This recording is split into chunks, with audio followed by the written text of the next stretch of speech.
Selamat sejahtera, para pelanggan saluran Senja Sejahtera yang saya hormati sekalian. Hari ini, saya ingin kongsikan kepada Anda sebuah kisah yang amat luar biasa tentang seorang wanita. Percayakah Anda? Di ruang tamu rumah saya sendiri, ibu mentua saya muncul sambil memegang tangan perempuan simpanan suami saya yang sedang mengandungkan anaknya, lalu melemparkan sebuah buku cek di hadapan saya sambil memberikan kata dua yang sangat kejam. Ambil Rm 2 juta nih dan berambus dari rumah nih sekarang juga. Anak aku perlukan perempuan yang boleh lahirkan zuriat lelaki untuk sambung keturunan, bukan betina mandul macam kau yang tak boleh bertelur nih. Pada saat itu, saya tidak menangis. Seluruh tubuh saya hanya terasa kaku. Pandangan saya terus beralih kepada lelaki yang telah saya panggil suami selama 5 tahun. Dia hanya menundukkan kepala, membisu 1000 bahasa seperti patung batu. Kebisuannya itu 1000 kali lebih pedih daripada segala hinaan yang dilemparkan oleh ibu mentuanya. Namun, mereka tidak tahu. Di sebalik baju longgar yang saya pakai, ada satu nyawa kecil sedang membesar, sebuah rahasia yang bakal menggegarkan dunia mereka. Dan mereka juga tidak tahu, kekejaman mereka pada hari ini bakal menjadi permulaan kepada kejatuhan mereka di masa hadapan. Nama saya Nur Aisyah. Petang itu, saya sedang menyediakan makan malam yang istimewa, menyalakan beberapa batang lilin wangi, dengan hati yang berbunga-bunga penuh debaran dan bahagia. Saya merancang untuk memberitahu suami saya, Khairul, tentang berita gembira ini dengan menunjukkan alat ujian kehamilan yang memaparkan 2 garisan berserta gambar imbasan ultra bunyi dari klinik. Cahaya mata ini hadir setelah sekian lama kami menanti. Saya percaya anak ini akan menjadi pengikat kasih sayang kami, memperbaiki keretakan dalam perkawinan kami yang goyah, dan menghentikan segala kata-kata nista ibu mentua saya. Begitu naifnya saya mempercayai masa depan yang indah itu. Namun, tepat jam 7 malam, pintu rumah terbuka. Suami saya pulang, tetapi bukan sendirian. Di sebelahnya ialah ibu mentuanya, Puan Salmah. Dan di belakang mereka, seorang wanita muda jelita yang tidak saya kenali, memakai busana berjenama yang mahal. Tetapi yang paling membuat saya terkejut ialah cara wanita itu memaut lengan suami saya dengan begitu mesra dan posesif. "Siapa nih, abang?" tanya saya tergagap-gagap. Jantung saya terasa bagai direntap. Suami saya tidak berani memandang mata saya, dan coba melepaskan tangannya daripada pautan wanita itu. Tetapi ibu mentua saya melangkah ke hadapan, menghalang anaknya, dan memandang saya dengan mata yang penuh kemenangan dan penghinaan. "Biar mak kenalkan," kata ibu mentua saya dengan suara yang sinis. "Ini Tengku Sofia, anak tunggal Tan Sri Ismail, pengerusi farmasi Mega, rakan kongsi terbesar hospital tempat Khairul bekerja. Dan sekarang, dalam perut dia ada zuriat anak mak, waris yang kau takkan mampu bagi sampai bila-bila." Setiap perkataan ibu mentua saya bagaikan tukul yang menghentam kepala saya. Telinga saya berdengung, dan dunia terasa berpusing. Suami saya curang, mempunyai anak dengan wanita lain, dan wanita itu pula anak seorang Tan Sri. Semua kepingan teka-teki kini bercantum. Hari-hari dia pulang lewat dengan alasan mesyuarat, panggilan telepon secara sembunyi di bilik air, dan tali leher berjenama yang dikatakannya hadiah. Kini baru saya sadar, tali leher itu dari jenama yang sama dengan beg tangan yang dipegang oleh Tengku Sofia. Jadi, apa tujuan Puan berdua datang jumpa saya? Walaupun hati saya hancur luluh, saya coba sedaya upaya agar suara saya tidak bergetar. "Cerdik pun kau," Puan Salmah tersenyum sinis. "Kami datang nak bagi kau pilihan yang berperi kemanusiaan." Dia mengeluarkan beberapa helai dokumen dan sekeping cek dari beg tangannya lalu melemparkannya ke atas meja kopi di hadapan saya. "Ini surat cerai. Khairul dah tanda tangan. Dan ini cek bernilai 2 juta ringgit. Ambil duit nih, tanda tangan surat tuh, dan berambus dari rumah nih. Anggaplah ini sedekah dari keluarga kami untuk 5 tahun masa muda kau." 2 juta ringgit. Sedekah. Perkataan itu begitu biasa saya dengar, dan begitu menghinakan.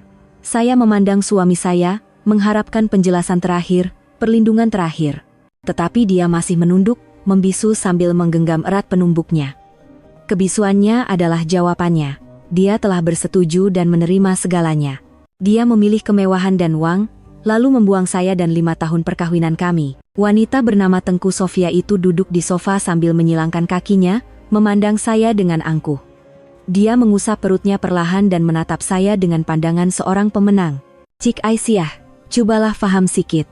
Abang Khairul cintakan saya, dan saya boleh berikan kejayaan yang Cik Aisyah takkan mampu beri seumur hidup. Ambil saja duit itu dan pergi. Jangan susahkan keadaan." Susahkan keadaan, kelakarnya. Kamulah yang cipta tragedi ini, sekarang kamu suruh saya jangan susahkan keadaan?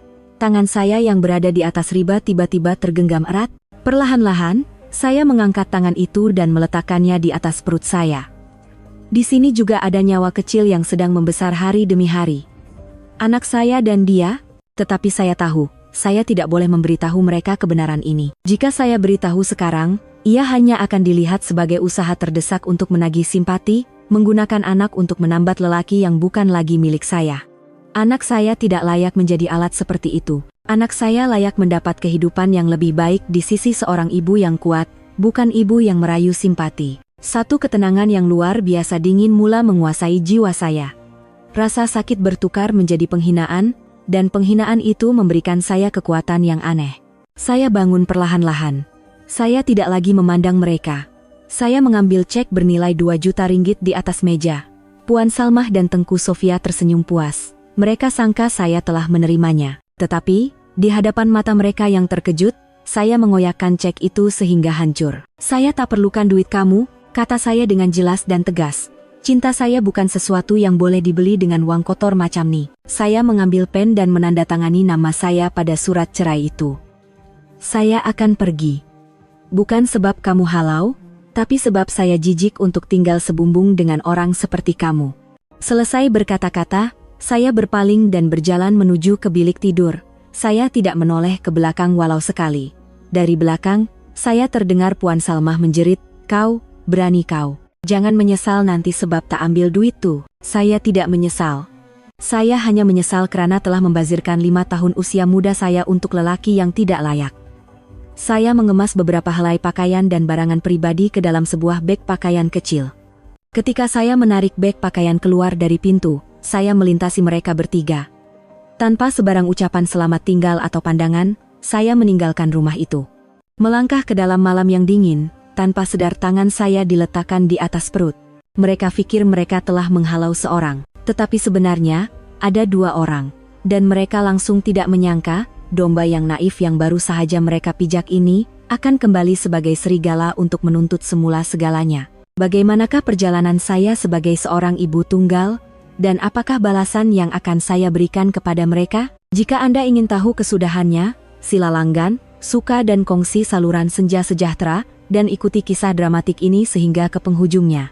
Para pelanggan sekalian, ketika pintu teksi dihempas kuat, membawa saya dan rahasia kecil di dalam perut saya pergi dari rumah yang pernah menjadi surga, saya tidak menangis.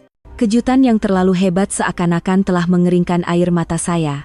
Saya hanya duduk diam, memandang lampu-lampu jalan yang berlalu di luar tingkap, kabur dan berselerak di dalam kegelapan malam. Hati saya terasa kosong. 5 tahun. Tempoh paling indah dalam hidup seorang wanita. 5 tahun itu saya curahkan untuk cinta yang saya sangkakan seindah kisah dongeng. Kini, yang tinggal hanyalah sekeping surat cerai yang dingin dan realiti kejam bahwa kisah dongeng itu adalah satu penipuan sejak dari mula. Kenangan 5 tahun lalu bermain semula seperti film gerak perlahan, jelas dan menyakitkan. Saya bertemu Abang Hairul 5 tahun lalu pada satu petang musim luruh. Ketika itu, saya seorang penganalisis keuangan junior yang baru tamat pengajian, bekerja di sebuah firma security kecil. Dia pula seorang dokter pelatih tahun akhir di hospital tempat saya mendapatkan rawatan. Saya tertarik kepadanya sejak kali pertama bertemu. Bukan karena wajahnya yang tampan atau sikapnya yang lemah lembut, tetapi karena kehangatan dan dedikasi yang terpancar dari matanya. Di tengah-tengah hospital yang sibuk dan riuh, dialah satu-satunya yang sabar mendengar cerita saya dan menjelaskan keadaan kesehatan saya dengan terperinci. Sentuhan tangannya semasa memeriksa terasa lembut dan profesional. Dia mempunyai senyuman yang tulus, yang mampu menghilangkan segala kebimbangan dan ketakutan pesakit. Selepas itu, kami beberapa kali terserempak di kafeteria hospital, dan perbualan pun bermula. Dia bercerita tentang kepenatan kerja shift malam, tentang tekanan sebagai seorang dokter, tetapi suaranya sentiasa membara dengan semangat dan cita-cita untuk menyelamatkan nyawa. Saya pula bercerita tentang dunia saya yang kering, yang dipenuhi angka dan carta saham. Dia mendengar dengan penuh minat, dengan pandangan yang penuh kekaguman. Hebatnya Aisyah nih, seorang wanita boleh faham benda-benda rumit macam tuh. Saya betul-betul hormat. Cinta kami berputik secara semula jadi. Temu janji makan malam selepas shiftnya tamat. Bekal makanan yang saya hantarkan ke hospital. Mesej-mesej galakan dan keprihatinan yang kami hantar setiap hari mengeratkan lagi hubungan kami. Dia bukan orang kaya. Gaji sebagai dokter pelatih hanya cukup untuk menampung hidup dan mengirim sedikit uang saku untuk ibunya di kampung. Tetapi dia tidak pernah mengabaikan saya. Biarpun dia memakai kemeja lama, dia sanggup kumpul gaji sebulan untuk membelikan saya sehelai gaun baru. Biarpun dia terpaksa makan mie segera sepanjang minggu, pada hujung minggu dia pasti akan membawa saya ke restoran yang sedap. Dia pernah berkata, "Maafkan abang, Aisyah. Sekarang abang tak mampu bagi hidup yang mewah untuk awak, tapi percayalah dan tunggu sekejap. Lepas saja fasa susah nih, abang janji akan bahagiakan awak." Saya percaya kata-katanya. Saya tidak perlukan kemewahan material. Saya hanya perlukan keikhlasannya. Dan saya bukan sekadar berkata-kata. Tanpa pengetahuan sesiapa, termasuk dia, saya mula menggunakan kebolehan saya untuk membantunya secara diam-diam. Para pelanggan sekalian, saya ada satu rahasia.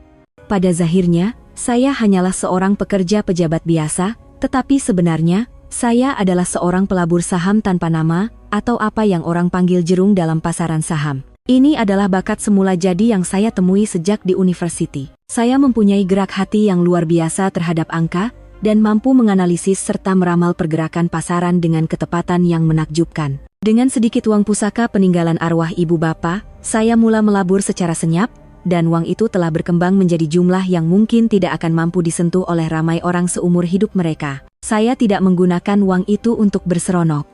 Saya tetap hidup sederhana. Saya takut kekayaan akan mengubah diri saya, takut kekayaan akan menarik hubungan yang tidak ikhlas.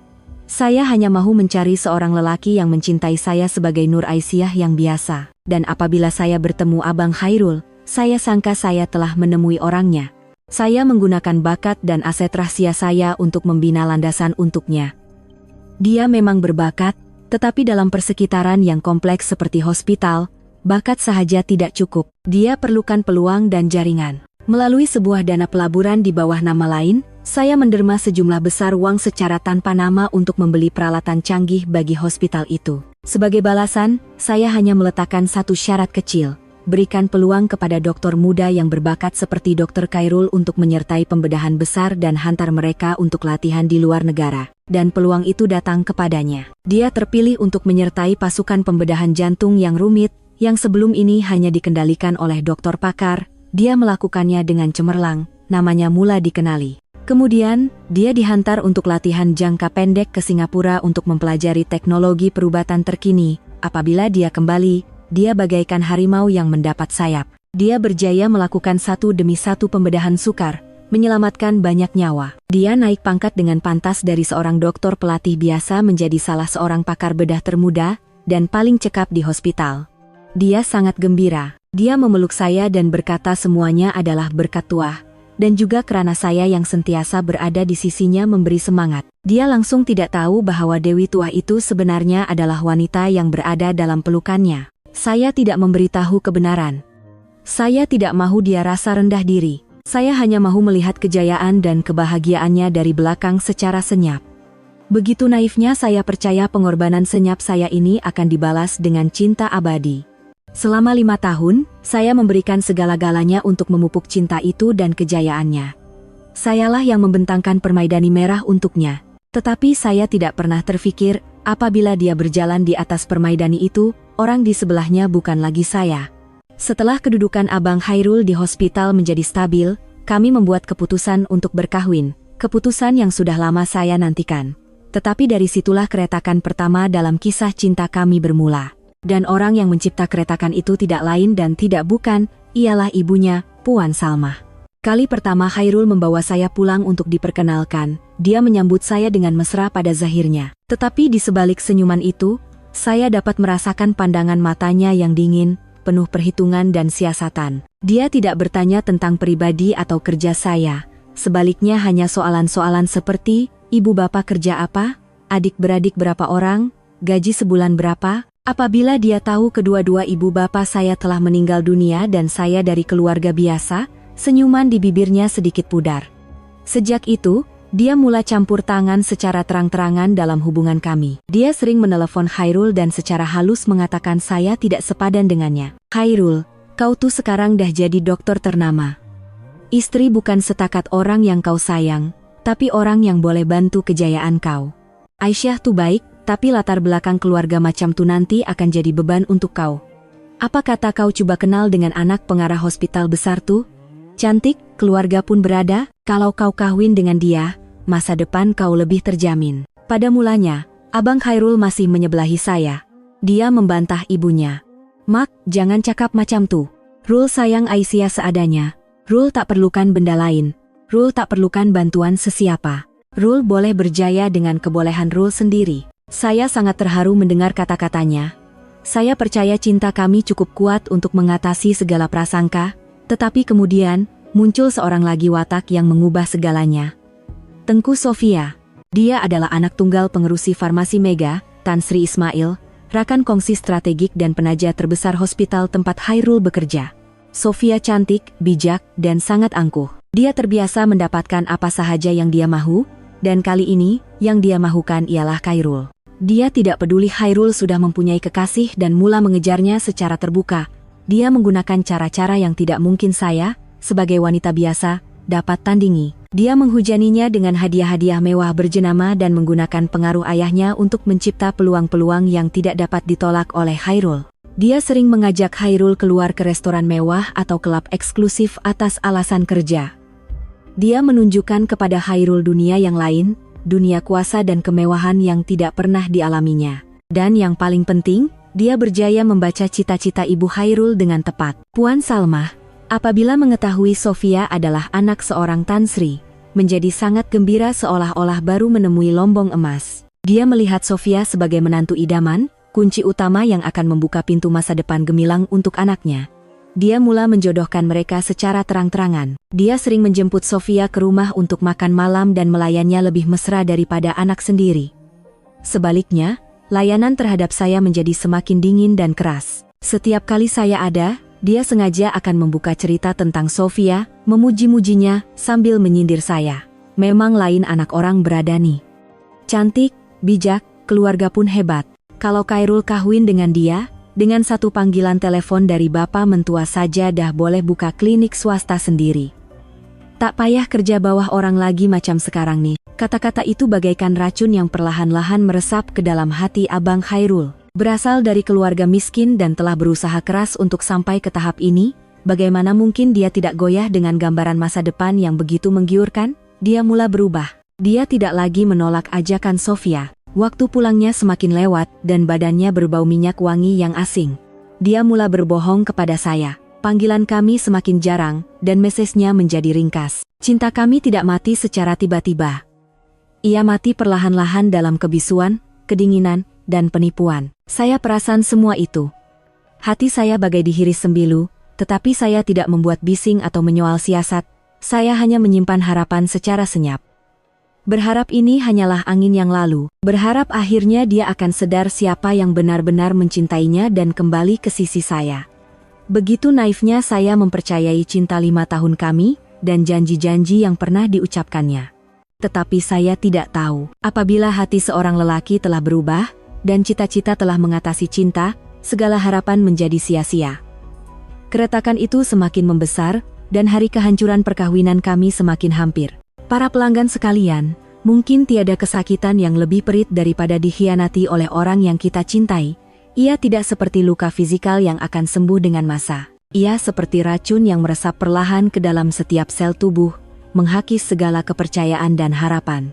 Dan itulah penderitaan yang terpaksa saya lalui selama beberapa bulan berikutnya. Perkawinan saya tidak runtuh dengan satu letupan besar.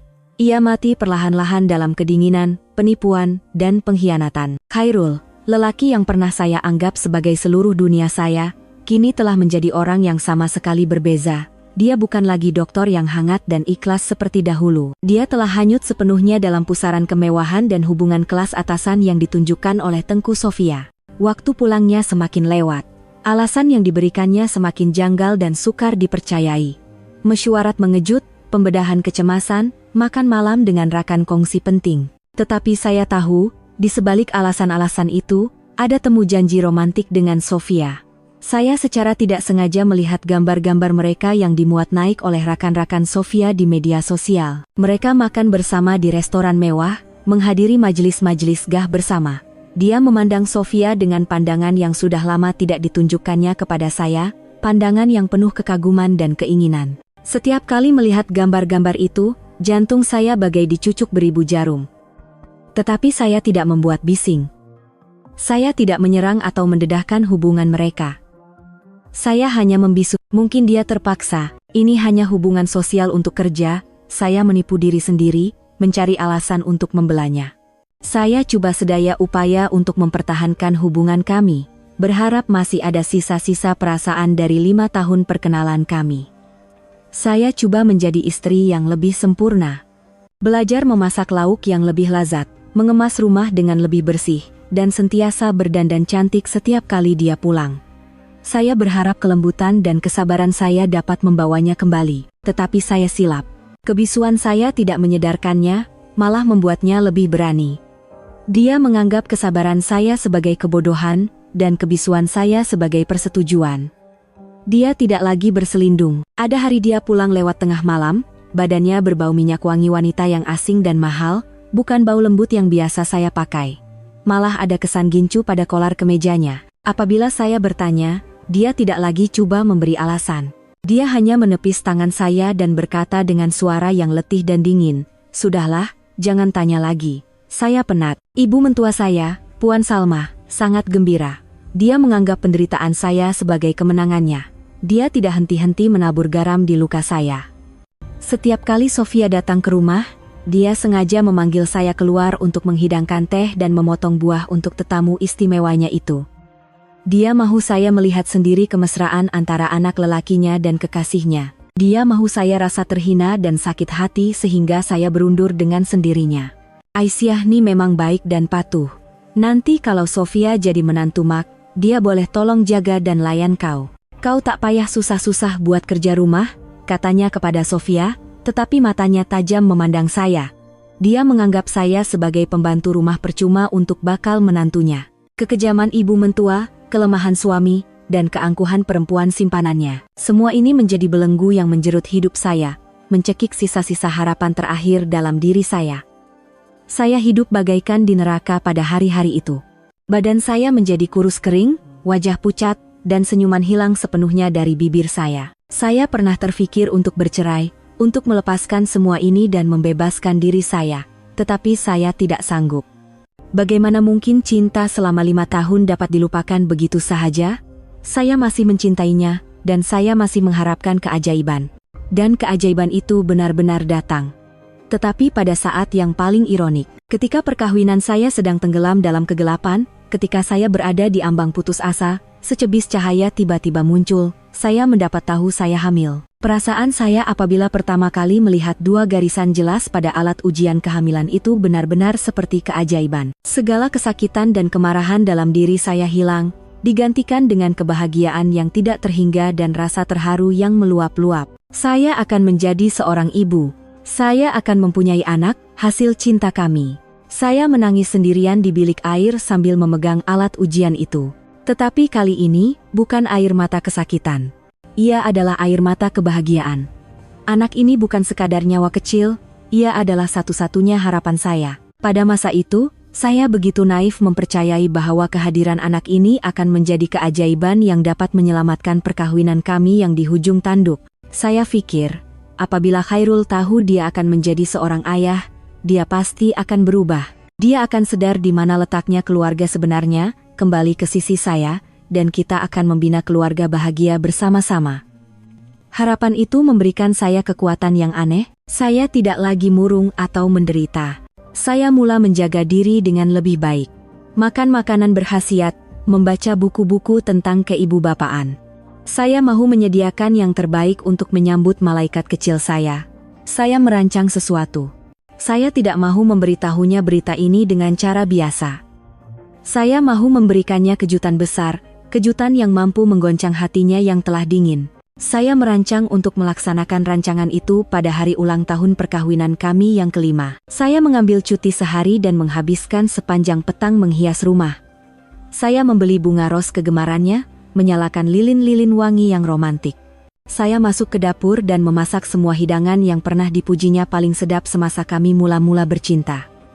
Malah saya bersusah payah mencari wine yang sama yang kami minum pada malam dia melamar saya. Saya mahu mencipta semula suasana zaman paling bahagia kami untuk mengingatkannya betapa kami saling mencintai. Saya meletakkan alat ujian kehamilan dengan 2 garisan jelas dan gambar imbasan ultra bunyi yang menunjukkan janin kecil di dalam sebuah kotak hadiah yang cantik dan meletakkannya di tengah-tengah meja makan. Saya membayangkan adegan pada malam itu. Dia akan pulang dan terkejut dengan suasana romantik ini, kita akan makan malam bersama sambil mengimbau kenangan lama. Kemudian, apabila saya memberikan kotak hadiah itu, dia akan membukanya, terkejut, dan kemudian menangis kegembiraan. Dia akan memeluk saya erat-erat, meminta maaf, dan berjanji tidak akan meninggalkan kami berdua lagi. Begitu indah dan sempurna senario yang saya bayangkan dalam kepala saya. Saya memakai gaun baru, bersolek ringan, dan duduk di meja makan menanti dengan debaran. Pukul 7, pukul 7:30, dan pukul 8, dia masih belum pulang. Saya menelepon, tetapi tidak dijawab. Saya mula berasa cemas. Mungkinkah dia bersama wanita itu? Adakah dia terlupa hari ini hari apa? Saya coba menepis pikiran negatif, memujuk diri mungkin ada pembedahan mengejut. Saya menunggu dengan sabar. Pukul 9, pukul 10. Lilin-lilin hampir habis terbakar, makanan di atas meja dan hati saya turut menjadi dingin.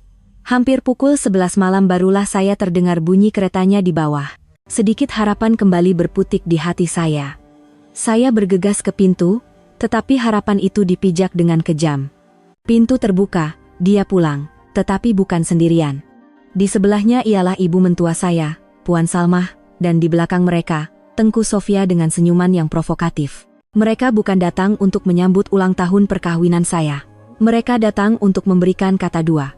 Untuk menghalau saya sepenuhnya dari hidupnya, dari rumah ini. Para pelanggan sekalian, ada saat-saat dalam hidup di mana masa seakan-akan berhenti. Bagi saya, saat itu ialah apabila mereka bertiga muncul di muka pintu, membawa bersama badai yang bakal memusnahkan segalanya. Saya kaku di tengah-tengah ruang yang telah saya hias dengan romantik untuk ulang tahun yang tidak akan pernah tiba, memandang mereka seolah-olah mereka orang asing. Lilin-lilin indah yang saya nyalakan kini hanya menerangi dengan lebih jelas keangkuhan di wajah Sofia, kemenangan di mata Puan Salmah, dan kepengecutan serta rasa bersalah di wajah Khairul. Kotak hadiah cantik di atas meja, yang menyimpan harapan dan nyawa kecil, kini menjadi objek asing yang tidak bermakna. Persiapan apa nih? Nak coba merayu buat kali terakhir? Puan Salmah membuka mulut terlebih dahulu. Suaranya tajam seperti pisau, memecah kesunyian yang menyesakan. Mak beritahu kau, jangan buang masa. Khairul dah buat keputusan. Dia akan ceraikan kau dan kahwin dengan Sofia. Dalam perut Sofia ada waris lelaki keluarga kami yang berharga. Dia berkata sambil menunjuk ke arah Sofia. Sofia pula, seolah-olah memprovokasi, menonjolkan perutnya ke hadapan, mengisitiharkan kemenangannya. Waris lelaki. 2 perkataan itu bagaikan tukul yang dipaku ke jantung saya yang sedang berdarah. Selama bertahun-tahun, dia menghina dan menuduh saya sebagai betina mandul. Dan kini, dia mendapat apa yang dia mahukan. Saya memandang Khairul, coba mencari sebarang reaksi, sebarang sisa perasaan terakhir. Tetapi dia masih menunduk, mengelak pandangan saya. Kebisuannya adalah pengakuan yang paling kejam, dia telah membuat pilihannya. Dia memilih masa depan yang terbentang dengan permaidani merah, dan rela membuang masa lalunya, membuang istri yang menemaninya di saat-saat paling sukar. Dan babak terakhir drama murahan ini berlaku seperti yang telah saya ceritakan.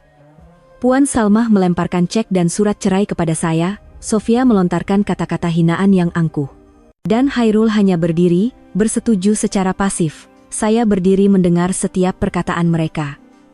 Kesakitan awal bertukar menjadi kebas, dan kemudian menjadi penghinaan yang melampau. Lelaki inikah yang aku cintai? Orang-orang inikah yang aku berkorban untuknya? Saya tiba-tiba merasa diri saya begitu bodoh. Bodoh karena terlalu mempercayai cinta yang tidak wujud. Bodoh karena coba mempertahankan perkawinan yang telah reput dari dalam. Tangan saya yang berada di atas riba tiba-tiba tergenggam erat. Dan perlahan-lahan, saya mengangkat tangan itu dan meletakkannya di atas perut saya. Satu kehangatan, satu hubungan suci terasa. Sayang, anak ibu, Maafkan ibu karena terpaksa tunjukkan pemandangan hodoh ini kepadamu yang belum lahir. Maafkan ibu karena tidak dapat berikan ayah yang selayaknya untukmu. Tapi jangan takut. Mulai saat ini, kau hanya ada ibu. Dan ibu janji, ibu akan berikan yang terbaik di dunia ini untukmu. Ibu takkan biarkan sesiapapun menyakitimu. Satu kekuatan aneh melonjak dari dalam diri saya. Kekuatan seorang ibu. Saya bukan lagi Nur Aisyah yang lemah dan merayu cinta. Saya seorang ibu, dan saya perlu melindungi anak saya. Saya tahu saya tidak boleh mendedahkan kebenaran tentang anak ini. Jika saya beritahu, apa yang akan mereka pikir? Mereka akan pikir saya menggunakan anak ini sebagai senjata untuk merayu dan menagih simpati. Mereka mungkin tidak akan percaya anak ini anak Khairul. Atau lebih teruk, jika mereka tahu ia anak lelaki, mereka mungkin akan coba merampasnya daripada saya. Tidak. Saya tidak boleh biarkan anak saya membesar dalam persekitaran toksik seperti ini. Saya perlu pergi. Bawa anak saya jauh dari mereka. Air mata terakhir mengalir. Air mata yang menguburkan sebuah cinta. Saya mengangkat kepala dan memandang wajah mereka tepat. Mata saya tidak lagi dipenuhi kesakitan, tetapi keazaman yang dingin dan nekat. Saya mengoyakkan cek, menandatangani surat cerai, dan melontarkan kata-kata penghinaan terakhir. Kemudian, saya berpaling ke bilik tidur. Saya tidak mengambil apa-apa selain beg tangan yang berisi dokumen pengenalan diri yang paling penting. Ketika melintasi mereka, saya tidak menoleh walau sekalipun. Bagi saya, mulai saat itu, mereka adalah orang yang telah mati. Saya melangkah keluar dari rumah itu ke dalam malam yang dingin. Saya tidak menoleh ke belakang, masa lalu telah ditinggalkan. Di hadapan saya, terbentang jalan yang sama sekali baru, jalan yang perlu saya lalui sendirian. Tetapi saya tidak lagi keseorangan. Saya tahu saya membawa nyawa kecil di dalam diri saya, satu pendorong yang tidak ternilai. Air mata melimpah, tetapi tidak menenggelamkan saya. Ia membersihkan segala ilusi dan kelemahan, dan melahirkan semula seorang insan baru. Nur Aisyah yang lebih kuat, lebih berazam, dan bersedia menghadapi segala badai. Anda mungkin pikir, setelah diceraikan suami, dihina oleh keluarga mentua, dan hamil sendirian, saya akan hancur, menangis di suatu sudut meratapi nasib. Tetapi tidak, saya tidak berbuat begitu. Air mata sudah cukup ditangiskan, penderitaan sudah cukup dialami. Malam itu, saya tidak pergi ke rumah kawan atau ke hotel murah. Saya menaiki sebuah taksi eksekutif dan menuju ke alamat yang tidak pernah terbayang oleh Khairul dan keluarganya seumur hidup mereka. Residensi Puncak Kiara, bangunan kediaman paling mahal dan mewah di bandar ini. Tempat yang hanya mampu dimiliki oleh golongan konglomerat atau jutawan sejati. Saya melangkah masuk ke lobi yang gah dan menuju ke lift pribadi untuk unit penthouse. Setelah mengimbaskan kunci hitam, lift membawa saya terus ke tingkat tertinggi. Apabila pintu lift terbuka, terbentang di hadapan saya sebuah penthouse duplex seluas hampir 10.000 kaki persegi. Reka bentuknya mewah dan sophisticated, dengan tingkap kaca dari lantai ke siling yang menampakkan pemandangan panorama bandar pada waktu malam. Inilah rumah sebenar saya, rumah yang saya beli dengan hasil titik peluh sendiri.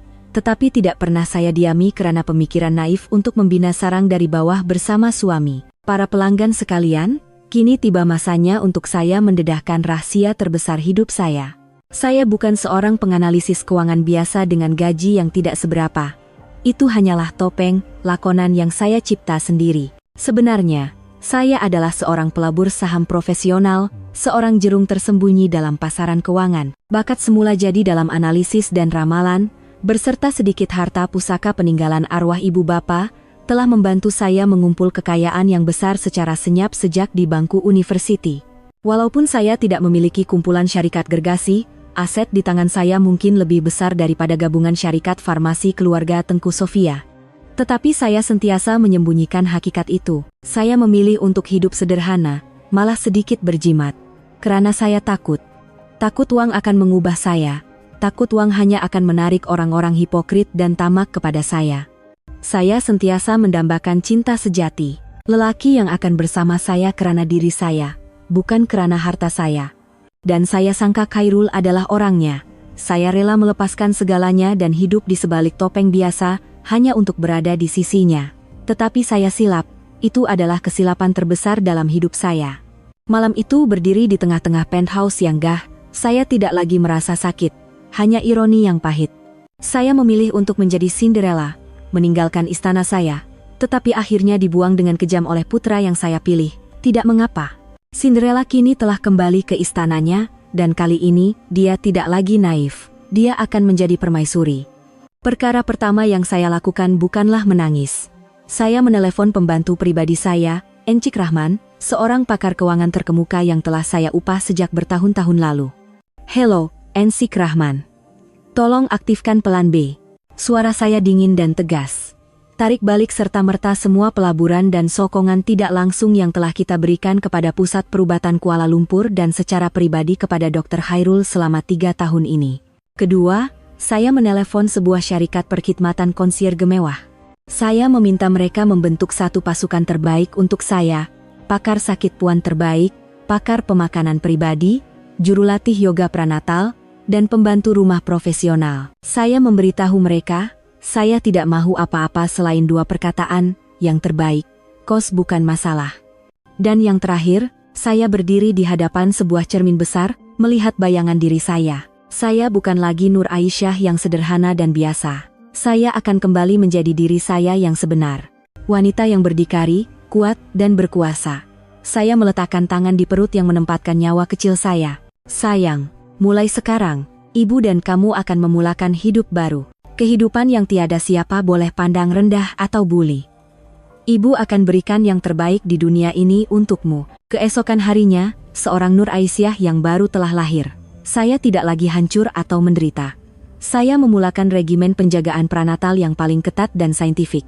Membaca buku, mendengar musik klasik, melakukan yoga. Saya menjadikan penthouse saya surga yang damai untuk kami berdua. Saya memutuskan semua hubungan dengan masa lalu. Nomor telepon lama saya buang, dan saya tidak lagi menghubungi rakan-rakan sepunya. Bagi mereka, Nur Aisyah telah hilang. Saya pikir saya akan hidup dengan tenang, melahirkan dan membesarkan anak saya sendirian. Tetapi takdir seolah-olah mahu bergurau dengan saya. Takdir telah menyediakan satu pertemuan semula yang tidak terduga antara saya dan mereka. Pertemuan di mana kedudukan telah bertukar sepenuhnya, di mana orang yang perlu menunduk bukan lagi saya. Burung Phoenix telah benar-benar bangkit dari abunya. Para pelanggan sekalian, sementara saya memulakan hidup baru, sebuah perjalanan yang mewah dan damai sebagai ibu tunggal, di pihak lain, mereka yang telah menyingkirkan saya dari hidup mereka juga memulakan babak baru yang memuaskan. Hanya sebulan selepas saya pergi, sebuah majelis perkawinan yang paling gah dan mewah di bandar telah berlangsung. Pengantin lelakinya tidak lain dan tidak bukan adalah bekas suami saya, Khairul, dan pengantin perempuannya, sudah tentu, Tengku Sofia, wanita yang sedang mengandungkan waris berharga keluarga itu. Perkawinan mereka menjadi tajuk utama dalam semua ruangan gosip dan sosial.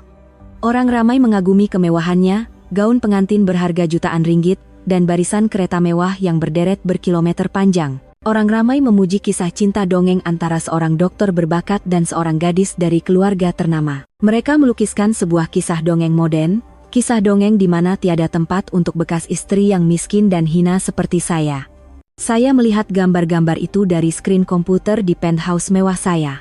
Saya melihat senyuman lebar Khairul, wajah puas dan bongkak Tengku Sofia dan bekas ibu mentua saya. Hati saya tidak terusik sedikit pun. Tidak lagi sakit, tidak lagi cemburu. Hanya terasa lucu. Kebahagiaan yang dibina di atas penipuan dan pengkhianatan, adakah ia akan kekal lama? Dan seperti yang saya jangkakan, kehidupan perkawinan Khairul tidak seindah yang dibayangkannya. Dia mendapat semua yang dia inginkan. Sejurus selepas perkawinan, bapa mentuanya, Tan Sri Ismail, menunaikan janjinya. Dia melabur sejumlah besar uang untuk membuka sebuah klinik swasta untuk menantunya, yang dinamakan Klinik Premier Kiara. Klinik itu terletak di lokasi terbaik, dipenuhi dengan peralatan perubatan terkini, dan dihebahkan secara besar-besaran di semua media. Khairul, dari seorang dokter makan gaji, sekelip mata menjadi seorang pengarah klinik muda dan usahawan berjaya. Dia benar-benar telah naik taraf dalam sekelip mata. Ibunya, Puan Salmah, hidup dalam realiti yang lebih indah daripada mimpi. Dia berpindah ke sebuah banglo mewah yang dihadiahkan oleh besannya. Ada orang gaji, ada kereta dengan pemandu. Kerjanya setiap hari hanyalah pergi ke spa, membeli belah, dan menghadiri majelis-majelis golongan atasan. Dia pergi kemana-mana sahaja dengan berlagak tentang anak lelakinya yang hebat dan menantunya yang jelita. Dia berada di puncak kepuasan. tetapi di sebalik kemewahan itu, ada kebenaran yang tidak begitu menyenangkan. Khairul memang menjadi pengarah klinik, tetapi di mata keluarga mentuanya, dia selamanya hanyalah menantu yang menumpang kemewahan, yang mengubah nasib dengan bergantung pada mereka. Bapak mentuanya, Tan Sri Ismail, adalah seorang yang sangat autokratik dan patriarki. Dia memandang rendah menantunya secara terang-terangan. Semua keputusan besar dan kecil di klinik itu, dari hal kaki tangan hingga keuangan, perlu melalui dia. Khairul hanyalah seorang pengarah boneka, mesin yang bekerja di bawah arahannya. Semasa makan malam keluarga, dia sering dimarahi dan ditegur oleh bapak dan abang-abang iparnya. Khairul, kamu kena sedar diri sikit. Kalau bukan sebab keluarga nih, kamu tuh cuma dokter makan gaji biasa saja. Kata-kata itu menusuk dalam ke hati Khairul yang mempunyai harga diri yang tinggi. Perkahwinannya juga tidak bahagia. Tengku Sofia, setelah mendapat apa yang dia mahukan, mula menunjukkan perangai sebenarnya sebagai seorang gadis manja dan pentingkan diri. Dia tidak berminat langsung dengan kerja suaminya, dan tidak menjaga rumah tangga. Sepanjang hari dia sibuk membeli belah dan bergaul dengan rakan-rakannya. Anak dalam kandungannya, yang menjadi senjata untuk membolehkan perkahwinan ini, kini menjadi alasan untuk membuli suaminya. Dia menyuruh Khairul melayaninya dan memenuhi semua permintaan tidak masuk akalnya. Jika Khairul membantah, dia akan menangis dan mengugut untuk mengadu kepada ayahnya. Setiap kali itu berlaku, Khairul terpaksa menunduk dan meminta maaf. Dia hidup dalam suasana yang menekan dan menyesakkan, kehilangan semua kebebasan dan hak bersuara sebagai seorang lelaki. Dia mula menyesal. Lewat malam, apabila Sofia telah tidur, dia sering keluar ke balkoni dan merokok sendirian. Dia teringat zaman dahulu, zaman yang miskin tetapi sangat bahagia bersama saya. Dia teringat hidangan yang sederhana tetapi hangat, kelembutan dan pemahaman saya, dan pengorbanan senyap saya. Dia sadar dia telah kehilangan perkara yang paling berharga. Tetapi semuanya sudah terlambat, dia sendiri yang memilih jalan ini, dan tiada lagi jalan untuk berpatah balik. Dia hanya mampu mengetap gigi dan terus hidup dalam kebahagiaan palsu ini. Dia tidak tahu bahwa ini hanyalah permulaan. Sebuah dendam yang bijak tetapi kejam, sebuah badai besar sedang dirancang secara senyap, dan ia bakal menyapu bersih segala yang dimilikinya. Sementara keluarganya mabuk dalam kemenangan palsu, di pihak lain, di penthouse puncak Kiara, saya secara senyap memulakan permainan catur saya sendiri. Saya tidak memilih untuk membalas dendam dengan cara menyerang, menarik rambut, atau mendedahkan segalanya. Bagi saya, cara itu terlalu rendah dan menjatuhkan marwah saya. Saya akan membalas dendam, tetapi dengan cara yang berbeza.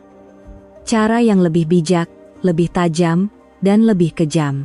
Saya bukan sahaja akan menuntut semula apa yang telah hilang, tetapi saya akan meruntuhkan seluruh empayar mereka dengan senjata yang sama yang mereka gunakan untuk memikat suami saya, uang dan kuasa. Sebagai jerung tersembunyi dan pelabur tanpa nama dalam pasaran keuangan, saya mempunyai kemampuan untuk melakukannya. Rancangan saya dirangka dengan sangat teliti dan rapi, dengan bantuan pasukan pakar keuangan terbaik yang saya miliki. Sasaran saya bukan sahaja klinik swasta kecil Khairul, tetapi seluruh empayar farmasi gergasi yang diketuai oleh bapak mentuanya, Farmasi Mega Berhad. Saya tahu itulah akar yang membekalkan kekuatan kepada mereka semua. Jika akar itu dipotong, seluruh pokok akan layu dengan sendirinya. Serangan pertama saya bukanlah serangan hadapan. Ia adalah pengambil alihan secara senyap, badai yang dibentuk oleh ombak-ombak kecil. Saya mengarahkan orang untuk menganalisis keseluruhan rantaian bekalan farmasi Mega dan klinik Premier Kiara. Saya mendapati kelemahan terbesar mereka ialah kebergantungan kepada pembekal peralatan perubatan dari luar negara dan sumber obat-obatan tertentu. Mereka bergantung pada beberapa pembekal eksklusif, dan itulah tumit Akilis mereka. Saya memberi arahan kepada dana pelaburan saya. Melalui pelbagai syarikat subsidiari dan urus niaga yang kompleks, kami menyembunyikan identiti dan memulakan operasi untuk mengambil alih kepentingan dalam syarikat-syarikat pembekal tersebut. Ia adalah pertarungan yang mahal, tetapi uang bukan masalah bagi saya. Dalam masa 2 bulan sahaja, saya telah menjadi pemegang saham terbesar yang mengawal 3 pembekal peralatan perubatan utama di Eropa dan 2 syarikat farmasi gergasi di Amerika Syarikat, rakan kongsi penting farmasi Mega. Setelah memegang katruf di tangan, saya mula mengetatkan jerutan. Sebagai pemegang saham utama, saya mengemukakan dasar baru. Saya menuntut syarikat-syarikat tersebut untuk menghentikan sementara bekalan peralatan dan obat-obatan generasi baru ke pasaran Malaysia, Dengan alasan penilaian semula strategi perniagaan dan pencarian rakan kongsi pengedaran eksklusif yang baru. Sudah tentu, rakan kongsi baru itu adalah syarikat yang saya tubuhkan sendiri. Krisis bekalan mula melanda. Klinik Premier Kiara milik Khairul adalah yang pertama dan paling teruk terjejas. Mereka baru dibuka dan sangat memerlukan peralatan terkini untuk mempromosikan email mereka. Tetapi kini, semua pesanan mereka ditolak atau ditangguhkan tanpa had masa. Pengimbas CT, mesin ultrabunyi 4D yang mereka janjikan kepada pesakit kini hanya wujud di atas kertas. Obat-obatan khas generasi baru seperti obat anti kanser dan suplemen jantung yang mereka iklankan sebagai eksklusif juga tiba-tiba hilang dari pasaran. Pesakit mula merungut. Mereka yang telah membayar pakai pemeriksaan kesehatan yang mahal kini tidak mendapat perkhidmatan yang setimpal. Reputasi klinik yang mereka bina dengan ratusan juta ringgit mula merudum dengan teruk. Khairul berlari ke sana-sini seperti cacing kepanasan, mencari pembekal alternatif, tetapi semuanya sia-sia. Semua pembekal utama sudah berada di bawah kawalan saya. Dia langsung tidak tahu bahwa musuh gaib yang menjerutnya adalah bekas istri yang telah dicampak buangnya. Syarikat bapa mentuanya, Farmasi Mega, juga tidak lebih baik. Mereka kehilangan kontrak pengedaran obat yang menguntungkan, hasil jualan merosot, dan harga saham mula menjunam. Tan Sri Ismail, yang sentiasa bangga dengan kuasanya, kini pening kepala dan tidak tentu arah. Dia tidak henti-henti memarahi Khairul, menyalahkan segalanya ke atasnya. Dia pikir ketidakcekapan menantunya telah membawa nasib malang kepada seluruh keluarga. Hidup Khairul benar-benar bertukar menjadi neraka. Kerja dalam bahaya, pulang ke rumah dimarahi bapak mentua, istri pula hanya tahu menuntut dan cemburu. Dia mula mengalami insomnia dan berat badannya turun mendadak. Dia sadar harga yang perlu dibayarnya, tetapi dia belum tahu bahwa badai ini baru saja bermula. Serangan saya yang seterusnya akan jauh lebih kejam. Ia bukan sahaja akan menghancurkan kerjayanya, tetapi juga sisa-sisa harapan terakhir dalam dirinya. Dan ia akan datang pada hari yang paling tidak disangkanya, pada saat yang paling tidak dijangkanya. Para pelanggan sekalian, sementara badai yang saya cipta sedang memusnahkan empayar keluarga bekas suami saya secara senyap, di pihak lain, dunia saya adalah hari-hari yang paling damai dan penuh kebahagiaan. Semua rancangan dendam dan kebencian saya serahkan kepada pasukan profesional saya. Dan saya, dengan sepenuh hati, masa, dan jiwa, menumpukan perhatian kepada misi yang lebih suci daripada segalanya, perjalanan menjadi seorang ibu. Tempoh kehamilan 10 bulan mungkin merupakan masa yang sukar dan penuh kebimbangan bagi ramai wanita, terutamanya jika sendirian tanpa suami. Tetapi bagi saya, ia adalah anugerah yang tidak ternilai, perjalanan untuk menemui dan mencintai diri sendiri yang tidak pernah saya alami sebelum ini. Saya bukan lagi Nur Aisyah yang sentiasa sibuk menjaga orang lain. Kini, saya belajar untuk hidup dengan perlahan, belajar untuk mencintai dan menjaga tubuh saya serta nyawa kecil yang membesar hari demi hari di dalam diri saya. Setiap pagi, saya tidak lagi tergesa-gesa keluar, sebaliknya bangun dengan alunan musik klasik yang merdu, dan menyediakan sarapan berkhasiat mengikut pelan pemakanan yang disediakan oleh pakar. Saya menghabiskan berjam-jam membaca buku, bukan buku keuangan yang kering, tetapi buku-buku tentang keibubapaan dan karya sastra klasik. Saya mahu anak saya didedahkan dengan perkara-perkara yang terbaik dan paling murni sejak dari dalam kandungan. Penthouse saya bertukar menjadi surga dunia, dipenuhi dengan tanaman hijau dan bunga-bunga segar. Saya mengubah sebuah bilik besar menjadi bilik bayi, memberikan ide reka bentuk sendiri, dan memilih dengan teliti setiap perabot dan mainan kecil. Semuanya mesti dari kualiti terbaik dan paling selamat. Saya tidak berkira uang untuk mengupah pakar-pakar terbaik bagi memastikan anak saya lahir dan membesar dalam persekitaran yang sempurna. Setiap petang, seorang jurulatih pribadi akan datang untuk membimbing saya melakukan senaman ringan yang akan menjadikan tubuh saya anjal dan sihat. Pada hujung minggu, ada kelas pendidikan pranatal dan penjagaan bayi baru lahir. Saya menyediakan segalanya bukan sahaja dengan uang, tetapi dengan sepenuh cinta seorang ibu. Saya tidak merasa kesepian langsung. Malah, saya merasa lebih lengkap berbanding sebelum ini. Anak dalam kandungan adalah teman terbaik saya. Setiap kali merasakan tendangan lembutnya, setiap kali melihat perut saya yang semakin membesar, hati saya dipenuhi kebahagiaan yang tidak terkata. Saya sering bercakap dengannya, membacakan buku cerita, dan menyanyikan lagu dodoi. Saya mahu dia tahu. Tidak kira betapa rumit dan kejamnya dunia di luar sana. Dalam dakapan ibu, dia akan sentiasa selamat dan mendapat cinta tanpa syarat. Sudah tentu, ada kalanya pada malam yang sunyi, kesedihan masa lalu tiba-tiba datang. Apabila melihat pasangan lain berjalan berpegangan tangan dengan bahagia, suami mengusap perut istri dengan mesra, hati saya terasa sakit. Saya tertanya-tanya, mengapa anak saya tidak dapat menerima kasih sayang yang lengkap? Tetapi saya segera menepis pikiran lemah itu. Saya meyakinkan diri, seorang bapak yang tergamak membuang istri dan anaknya, lebih baik tiada. Anak saya tidak perlukan bapak seperti itu. Saya seorang sudah cukup. Pengkhianatan Khairul bukannya menghancurkan saya, sebaliknya telah memupuk kemandirian dan kekuatan yang luar biasa dalam diri saya. Dan hari yang paling saya nantikan pun tiba. Saya memilih Hospital Antarabangsa Damansara, salah sebuah hospital paling berprestij dan mahal, sebagai tempat untuk menyambut anak saya. Saya mendaftar untuk package bersalin VIP termahal, yang menyediakan pasukan dokter dan juru rawat terbaik serta perkhidmatan penjagaan yang terbaik. Saya tidak kisah tentang uang. Anak saya layak mendapatkannya. Saya mahu saat kelahirannya menjadi saat yang paling suci dan sempurna. Tetapi saya tidak pernah terfikir, pilihan yang kelihatan sempurna itu akan menjadi gurauan takdir yang kejam, yang akan membawa saya ke satu pertemuan semula yang paling dramatik dan tidak terduga. Pertemuan yang akan mengubah segalanya. Sementara kami berdua menjalani hari-hari yang paling damai dan bahagia, di pihak lain, badai yang saya tabur mula mengganas dengan kejam. Klinik Premier Kiara, kebanggaan dan harapan Khairul dan keluarga mentuanya, kini berada dalam krisis yang belum pernah berlaku sebelum ini. Badai yang saya cipta kini telah menjadi tsunami besar, melanda dan menghancurkan empayar mereka yang kelihatan kukuh. Krisis bekalan peralatan perubatan dan obat-obatan menjadi semakin serius. Semua pintu seakan-akan tertutup di hadapan Khairul. Dia sendiri terbang ke Eropa, pergi ke ibu pejabat pembekal untuk berunding. Tetapi yang diterimanya hanyalah penolakan dingin dan alasan sopan bahwa strategi perniagaan telah berubah. Dia duduk di bilik mesyuarat, langsung tidak tahu bahwa orang yang membuat keputusan itu adalah pemegang saham terbesar tanpa nama dari Malaysia. Dia terpaksa pulang dengan kegagalan dan kehinaan. Klinik Premier Kiara, yang dahulunya sebuah hospital antarabangsa modern terbaik, kini serba kekurangan. Mesin-mesin canggih dan mahal kini hanya tersadai berhabuk karena tiada alat ganti. Ubat-ubatan rawatan khas yang mereka iklankan dengan bangga kini tidak dapat dibekalkan kepada pesakit. Pesakit yang telah membayar sejumlah besar uang untuk perkhidmatan antarabangsa kini merasa ditipu.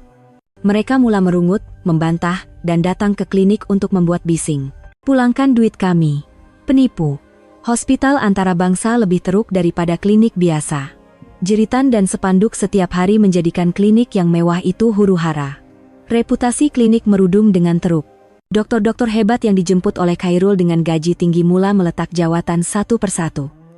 Mereka tidak mau reputasi mereka terkubur di tempat yang sedang runtuh. Khairul terkapai-kapai seperti kelkatu di tengah-tengah lautan api. Dia berlari ke sana-sini, berurusan dengan pesakit, memujuk kaki tangan, dan mencari sumber bekalan baru. Tetapi semua usahanya sia-sia. Jangkauan tangan saya terlalu panjang, menjerutnya dari semua arah. Kehidupan rumah tangganya juga bertukar menjadi neraka. Bapa mentuanya, Tan Sri Ismail, yang telah melaburkan seluruh hartanya dalam klinik ini, kini berdepan dengan risiko kehilangan segalanya. Dia melepaskan semua kemarahannya kepada menantunya. Lelaki tak guna, tak boleh diharap. Aku amanahkan perniagaan ini pada kau, tapi kau tak boleh jaga. Apa yang kau dah buat, tahu menumpang saja. Dia memaki hamunnya tanpa belas kasihan di hadapan seluruh keluarga dan saudara mara setiap kali makan. Isterinya, Tengku Sofia, juga tidak lagi manis dan mesra. Apabila dia melihat sapi perahan yang dipilihnya kini dalam krisis, dia mengubah sikapnya. Macam mana awak uruskan bisnis nih? Awak tahu tak betapa malunya saya depan kawan-kawan saya? Kalau awak tak boleh selesaikan masalah nih, jangan harap saya akan diam. Mereka yang dahulunya menyanjungnya setinggi langit, kini berpakat untuk menolaknya ke lembah kehinaan. Dia terpaksa menerima kebenaran yang pahit. Mereka tidak mencintai atau menghormatinya. Mereka hanya menganggapnya sebagai alat, bidak catur di atas papan cita-cita mereka.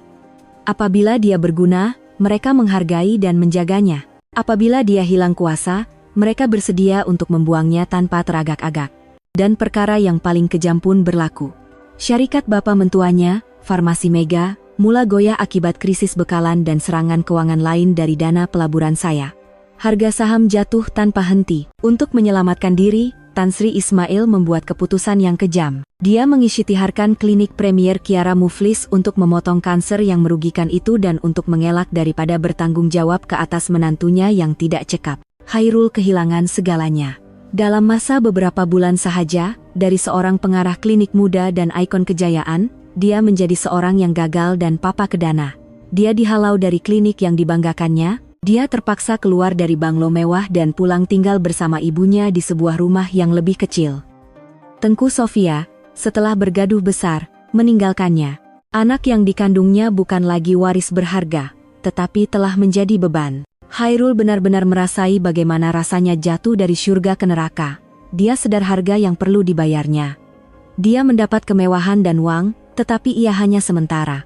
Dan untuk mendapatkannya, dia terpaksa kehilangan sesuatu yang jauh lebih berharga.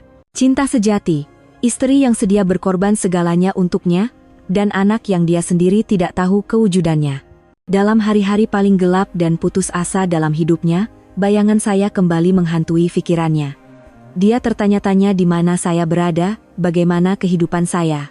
Tetapi dia tidak pernah terfikir bahwa bekas istri yang dirinduinya itulah dalang di sebalik keseluruhan tragedi hidupnya. Dan takdir sekali lagi akan mempertemukan mereka dalam keadaan yang paling ironik. Para pelanggan sekalian, hidup ini kadangkala benar-benar mempermainkan kita dengan cara yang ironik. Ia mencipta plot twist yang tidak dapat dibayangkan oleh penulis skrip terhebat sekalipun. Ia seperti sebuah papan catur gergasi, di mana kita semua hanyalah bidak-bidak kecil yang digerakkan oleh tangan gaib takdir. Saya pikir, selepas meninggalkan Khairul, hidup saya dan hidupnya akan menjadi dua garisan selari yang tidak akan pernah bersilang lagi. Saya akan menjalani hidup mewah dan damai saya sendiri bersama anak yang bakal lahir, dan dia akan menanggung sendiri akibat kesilapannya. Tetapi saya silap. Takdir telah memutuskan bahwa kami masih mempunyai satu pertemuan yang perlu dilunaskan, satu konfrontasi terakhir dalam keadaan yang paling luar biasa. Keadaan di mana hidup dan mati hanya dipisahkan oleh sehelai benang. Hari itu, tepat jam 6 petang, saya sedang bermeditasi di atas tikar yoga, mendengar alunan musik klasik yang lembut. Tiba-tiba, kontraksi pertama datang. Mula-mula ia hanya pengecutan ringan, tetapi tidak lama kemudian menjadi lebih kerap dan kuat. Saya tahu anak saya, malaikat kecil saya, mahu keluar ke dunia lebih awal dari jangkaan. Pembantu saya, Encik Rahman, seorang lelaki pertengahan umur yang tenang dan sangat profesional, tidak panik sedikit pun. Dia segera menghubungi talian kecemasan Hospital Antarabangsa Damansara, tempat saya telah menempah pakai bersalin diraja sejak beberapa bulan lalu. Semuanya telah siap sedia. Bilik bersalin bertaraf VVIP, pasukan perubatan terbaik yang diketuai oleh seorang dokter legenda yang digelar tangan emas dalam bidang sakit puan di Malaysia, semuanya bersedia untuk menyambut saya. Ambulans membelah malam di bandar dengan bunyi siren. Saya terbaring di atas pengusung, menggigit bibir menahan erangan. Tangan saya masih di atas perut, berbisik kepada anak saya, "Sayang, jangan takut, sekejap lagi kita jumpa, kita kuat bersama-sama, ya." Saya berasa tenang, mempercayai sepenuhnya kepakaran dan perkhidmatan terbaik yang telah saya bayar. Saya mahu anak saya dilahirkan dalam keadaan yang paling sempurna.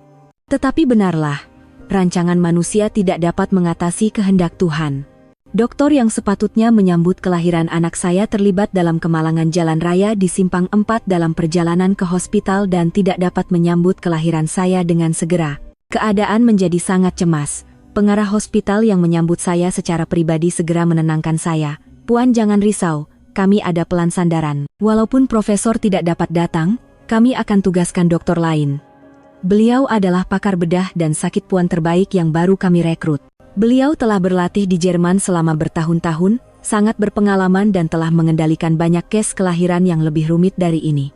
Puan boleh percaya kami sepenuhnya, kami akan panggil Dokter Khairul dengan segera." Dokter Khairul, nama itu lagi. Nama yang biasa, tetapi entah kenapa membuat jantung saya berdebar kencang, mungkin saya terlalu sensitif. Ketika itu, dalam kesakitan yang melampau, saya tidak mempunyai masa untuk berpikir panjang. Saya hanya mengangguk secara tidak sadar, menyerahkan sepenuhnya nasib kami berdua kepada hospital dan dokter asing bernama Dr. Khairul itu. Saya segera dibawa ke bilik bersalin VIP. Segalanya di sini modern dan mewah, tetapi saya tidak peduli. Juru rawat mengelilingi saya, memeriksa tekanan darah, menyediakan peralatan, semuanya bergerak seperti mesin yang diprogramkan. Saya samar-samar mendengar perbualan mereka. Suara mereka penuh keyakinan. Nasib baik Dokter Khairul ada. Kalau tidak, tak tahu macam mana nak uruskan kes nih. Betul. Sejak Dokter Khairul masuk, banyak kes susah di jabatan kita dapat diselesaikan. Beberapa menit kemudian, pintu bilik bersalin terbuka, dan seorang lelaki yang memakai pakaian bedah hijau, dengan topi dan topeng yang menutupi sebahagian besar wajahnya kecuali mata, melangkah masuk. Dia berjalan dengan langkah yang pantas tetapi sangat stabil, dan dari penampilannya terpancar keyakinan dan profesionalisme seorang dokter terhebat. Tanpa berkata apa-apa, dia memberi isyarat tangan kepada ketua juru rawat untuk meminta carta. Dia mengambil file itu dan dengan mata yang tajam, membaca dengan pantas. Pesakit Nur Aisyah, 30 tahun. Kandungan pertama, 38 minggu. Tanda-tanda kelahiran pramatang dan pecah air ketuban. Tiada sejarah penyakit. Suara yang membacanya rendah dan biasa saya dengar. Suara yang tidak mungkin saya lupakan walaupun saya menjadi abu. Sebaik sahaja mendengar suara itu, seluruh tubuh saya tiba-tiba menjadi kaku. Rasa sakit kontraksi pun seakan-akan berhenti seketika. Suara ini, tak mungkin kebetulan sebegini rupa. Dengan tubuh yang menggeletar, saya coba mengangkat kepala untuk melihat mata dokter itu. Mata yang masih dalam, dengan sedikit kesedihan, tetapi memancarkan keazaman yang teguh. Mata yang pernah saya cintai, yang pernah saya tatap beribu kali selama 5 tahun. Khairul. Saya menyebut namanya dengan sangat perlahan, hampir tidak kedengaran, bercampur dengan nafas saya yang tercungap-cungap. Dokter itu terkejut. Dia mengangkat kepalanya dari carta dan memandang tepat ke mata saya, dan pada saat itu, apabila pandangan kami bertemu, seluruh dunia seakan-akan terhenti. Matanya berubah dari pandangan profesional yang dingin kepada kejutan dan kekagetan yang melampau. Dia kaku, dan carta di tangannya jatuh ke lantai, kertas-kertas putih bertaburan. Aisyah, dia menyebut nama saya dengan suara yang bergetar, seolah-olah tidak percaya dengan apa yang dilihatnya. Kenapa awak ada di sini? Ya. Dokter terbaik yang dipanggil oleh hospital, satu-satunya orang yang boleh menyelamatkan kami berdua pada saat ini, secara ironinya, adalah bekas suami saya, Khairul. Bapak kepada bayi yang bakal disambutnya sendiri, bayi yang telah dibuangnya. Selepas kliniknya muflis dan dia dihalau oleh keluarga mentuanya, dengan bakat dan pengalamannya, dia telah berjaya mendapatkan jawatan sebagai dokter bedah di hospital antarabangsa ini. Dia coba untuk memulakan hidup baru, coba untuk melupakan masa lalunya yang penuh dosa. Tetapi dia tidak pernah terfikir bahwa takdir akan menyediakan pertemuan semula sebegini, pentas penebusan dosa yang tidak mungkin lebih kejam. Seluruh bilik bersalin tiba-tiba menjadi sunyi sepi. Hanya bunyi bip-bip-bip yang teratur dari monitor jantung kedengaran. Juru rawat, dokter, semua memandang kami dengan bingung, tidak paham apa yang sedang berlaku. Mereka hanya dapat meneka bahwa ada masa lalu yang sangat rumit antara dokter kebanggaan hospital dan pesakit VIP misteri ini. Khairul masih kaku seperti patung. Dia memandang saya, kemudian memandang perut saya yang memboyot. Di sebalik topengnya, riak wajahnya terus berubah dari terkejut kepada keliru, dan kemudian kepada kekagetan yang tidak terkata. Anak ini. Dia tergagap-gagap menunjuk ke arah perut saya. Berapa bulan? Anak siapa? Awak dah kawin dengan orang lain? Pikirannya pasti sedang bercelaru dengan beribu andaian. Dia pasti pikir saya telah menemui kebahagiaan baru, mempunyai anak dengan lelaki lain yang lebih kaya dan baik daripadanya. Kesakitan, cemburu, dan rasa kehilangan terpancar jelas di matanya. Dia telah membuang saya, tetapi dia tidak dapat menerima saya mempunyai kehidupan baru, kebahagiaan baru tanpanya.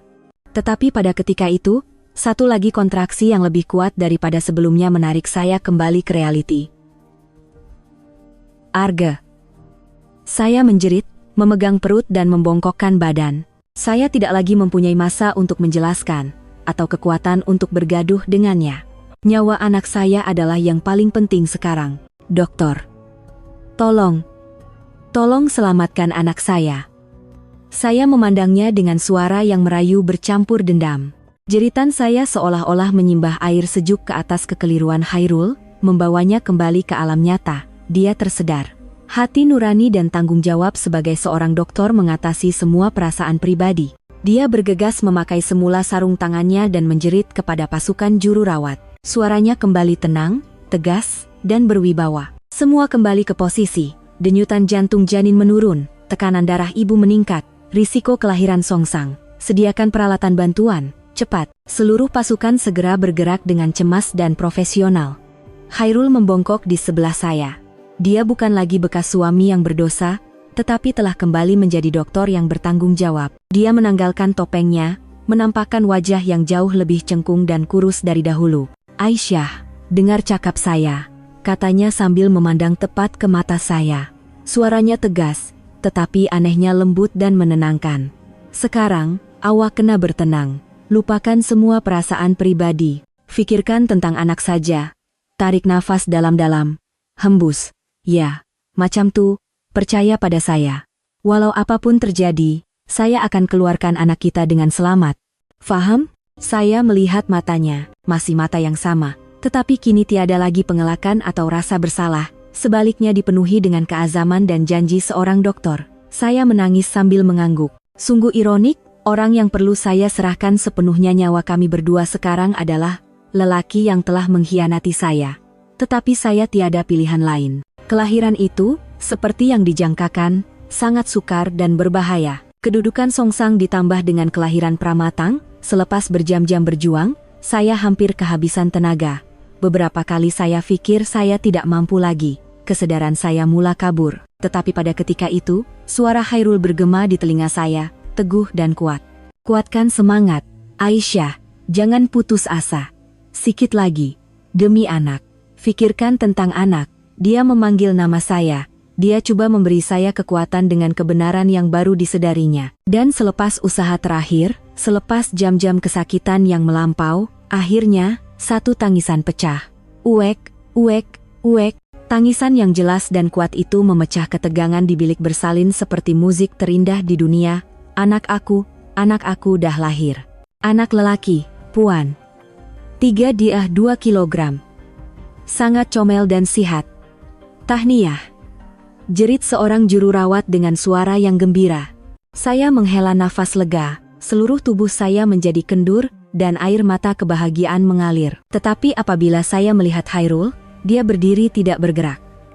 Dia sedang memegang makhluk kecil kemerahan yang dibalut dengan tuala putih. Dia memandang bayi itu, kemudian memandang saya semula. Matanya terbeliak, dipenuhi kejutan dan emosi yang tidak terkata. Dia sedang melihat wajah anak saya. Mata, hidung yang mancung, malah bentuk telinga, semuanya mengikut wajahnya. Semua keraguan terlerai. Tidak perlu ujian DNA. Hanya dengan melihat sudah cukup untuk tahu. Anak ini adalah darah dagingnya. Anak ini. Bisiknya dengan suara yang tersekat-sekat. Muka dia. Macam muka aku. Kemudian dia mengangkat kepala memandang saya. Matanya penuh dengan harapan bercampur keraguan. Aisyah, beritahu saya perkara sebenar. Anak saya, kan? Saya tidak menjawab, hanya tersenyum dengan keletihan bercampur kepuasan.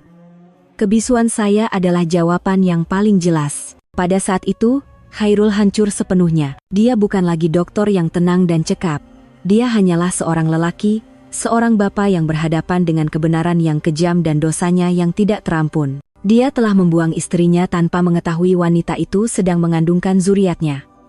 Dia telah terlepas keseluruhan perjalanan suci selama 10 bulan. Dan kini, dia terpaksa menyambut sendiri kelahiran anak yang telah dibuangnya dengan kejam. Tiada hukuman yang lebih kejam dan pahit daripada ini. Dia melutut di sebelah katil saya, di atas lantai bilik bersalin. Dia masih memegang bayi itu dengan berhati-hati, seolah-olah memegang harta karun yang paling berharga. Dia menundukkan kepala, bahunya terhinjut-hinjut menahan tangisan. Tangisan penyesalan seorang pendosa. Maafkan saya. Maafkan saya. Aisyah. Sayang, maafkan ayah. Dia hanya mengulangi kata-kata itu, di tengah-tengah kekagetan seluruh kaki tangan perubatan. Saat tangisan pertama bayi itu pecah adalah saat semua rasa bersalah, penyesalan, dan kebahagiaan yang terlambat meletup dalam dirinya. Tetapi dia tidak tahu. Di luar sana, satu lagi badai cemburu dan iri hati, sedang melanda untuk memusnahkan saat yang suci dan tragis ini. Para pelanggan sekalian, selepas kelahiran yang dramatik dan penuh air mata itu, saya dipindahkan ke bilik pemulihan VIP. Sebuah ruang yang tidak pernah saya impikan seumur hidup. Ia lebih kelihatan seperti sebuah suite kecil berbanding bilik Watt. Segalanya dihias dengan mewah dan elegan, dengan tingkap kaca besar yang menampakkan langit biru dan pemandangan tenang taman hospital. Anak lelaki saya, malaikat kecil kemerahan itu, terbaring nyenyak di dalam katil bayi yang komel di sebelah katil saya, sesekali menggeliat. Saya terbaring di situ. Badan saya masih sakit dan letih selepas kelahiran yang sukar, tetapi hati saya dipenuhi kebahagiaan dan kedamaian yang belum pernah dirasai. Saya telah berjaya. Saya berjuang sendirian dan membawa anak saya ke dunia ini dengan selamat. Setiap kali melihat wajahnya yang sedang tidur, segala kesakitan dan penghinaan masa lalu seakan-akan hilang. Khairul, selepas selesai tugasnya sebagai dokter, tidak pergi. Dia berdiri senyap di satu sudut bilik seperti bayang-bayang, tidak melepaskan pandangan dari kami berdua. Matanya dipenuhi penyesalan, kesedihan, dan keinginan untuk mendekati dan menyentuh anaknya, tetapi tidak berani. Dia tahu dia tidak lagi layak. Setiap kali saya secara tidak sengaja memandang ke arahnya, dia akan cepat-cepat menunduk, mengelak pandangan saya. Dia diseksa oleh rasa bersalahnya sendiri. Dia coba beberapa kali untuk meminta maaf kepada saya, tetapi saya tidak menjawab. Bukan karena marah, tetapi karena tidak tahu apa yang harus dikatakan. Apa-apa perkataan pun terasa tidak bermakna sekarang. Tetapi kedamaian yang rapuh itu tidak bertahan lama. Badai yang saya jangkakan akhirnya tiba, dengan cara yang jauh lebih ganas dan tidak masuk akal daripada yang saya bayangkan. Berita bahwa Dr. Khairul, suami Tengku Sofia, telah menyambut kelahiran seorang pesakit VIP misteri, dan pesakit itu adalah bekas istrinya, tersebar dengan cepat. Mungkin karena seorang juru rawat yang mulut tempayan, atau mungkin karena takdir. Dan berita itu sampai ke telinga Puan Salmah dan Tengku Sofia seperti api yang marak. Bagi mereka, ini bukan sekadar kebetulan. Ini adalah penghinaan dan provokasi yang tidak boleh dimaafkan. Dan apa yang dijangka pun berlaku. Pintu bilik Watt saya ditolak dengan ganas tanpa ketukan atau kebenaran, mengeluarkan bunyi yang menggegarkan. Dua wanita yang tidak pernah saya mahu lihat lagi, Puan Salmah dan Tengku Sofia, meluru masuk. Mereka seperti singa betina yang marah, bersedia untuk merobek mangsanya. Wajah Puan Salmah merah padam, rambutnya kusut masai, dan pakaian berjenama yang dipakainya berkedut. Tengku Sofia, walaupun syarat mengandung, masih memakai kasut tumit tinggi yang tajam, dengan solekan tebal, dan memandang saya dengan mata yang bernyala-nyala seolah-olah mahu menelan saya hidup-hidup. Perempuan tak tahu malu. Berani kau tunjuk muka kat sini? Puan Salmah menjerit terlebih dahulu. Dia menuding jari ke arah muka saya, suaranya yang nyaring bergema di koridor, sehingga dokter dan pesakit dari bilik lain keluar untuk melihat. Selepas kena cerai dengan anak aku, masih lagi nak mengganggu. Apa muslihat kau sampai anak aku datang sini sambut anak kau? Kau ingat kau hebat sangat kedapat masuk Watt VIP nih? Dasar perempuan sundal. Tengku Sofia pula terus meluru ke sisi katil. Dia memandang saya dengan penuh penghinaan, kemudian memandang anak saya yang sedang tidur. Matanya penuh kebencian. Oh, dah dapat anak lelaki ya? Tahniah, Kak, katanya dengan nada sinis. Tak tahu anak jantan mana. Baru kena cerai sekejap dah buat anak dengan jantan lain. Cepat betul. Atau kau sengaja perangkap, guna anak haram nih untuk rosakkan rumah tangga kami dan pikat Abang Khairul balik. Dia menghina saya, dan menghina anak saya yang tidak bersalah, yang tidak tahu apa-apa tentang dendam orang dewasa. Darah saya mendidih. Apa-apa hinaan terhadap saya boleh tahan. Tetapi satu perkataan pun yang menyentuh anak saya tidak boleh terima. Saya coba untuk bangun. Kesakitan selepas bersalin terasa mencucuk, tetapi tidak dapat menandingi kemarahan di hati saya. Puan berdua, tolong keluar sekarang. Ini bilik Watt, bukan pasar untuk puan berdua datang buat kecoh. Kecoh? Hari ini aku nak ajar kau cukup-cukup, jerit Puan Salmah, tidak menghiraukan juru rawat yang coba menghalangnya. Kau ingat kau siapa dapat masuk Watt VIP ini? Jangan harap kau boleh rampas Khairul dari menantu aku. Menantu aku nih tengah kandungkan waris aku yang berharga. Kau dengan anak haram kau tuh tak layak. Mak, Sofia, apa yang kamu berdua buat nih? Khairul, yang selama ini kaku di sudut bilik, akhirnya tersedar. Dia meluru ke hadapan, berdiri di antara kami, dan mendepakkan tangannya seolah-olah ibu ayam yang melindungi anaknya. Ini hospital, bukan rumah.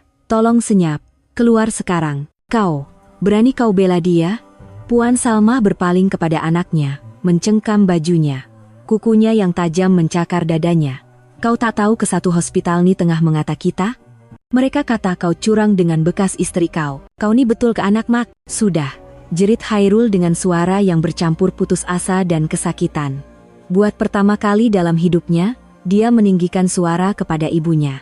Saya dah cukup bersabar. Memang saya yang salah, saya dah hilang segalanya. Saya tak nak buat salah lagi. Mak dengan Sofia, tolonglah balik. Tak nak, hari ini aku nak ajar perempuan nih, jerit Sofia, hilang akal kerana cemburu. Dia menolak Hairul dan meluru ke arah katil bayi tempat anak saya terbaring.